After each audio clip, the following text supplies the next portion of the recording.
Hello, I'm going to demonstrate a technique to help build a little bit of tone and stability in the hips. You can do this seated, you can do this lying down, so whichever position feels best in your body, I would encourage you to do.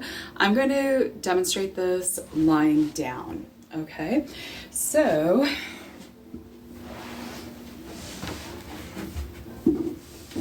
we're going to lie down.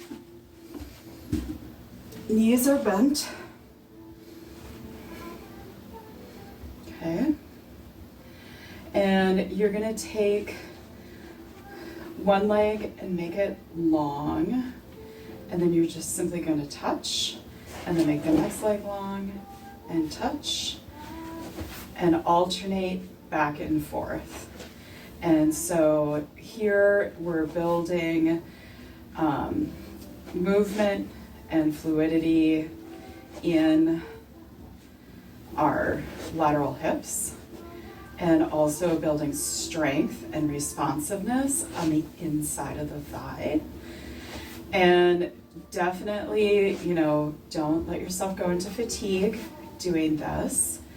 When you feel your muscles starting to complain a little bit, that's a good place to stop. Okay, if you need an exact number, I would recommend with 5 to 10 sets completely. So let me demonstrate a set. One side, second side, that's a set. Okay? All right. So I hope you find this helpful, and remember, you deserve care.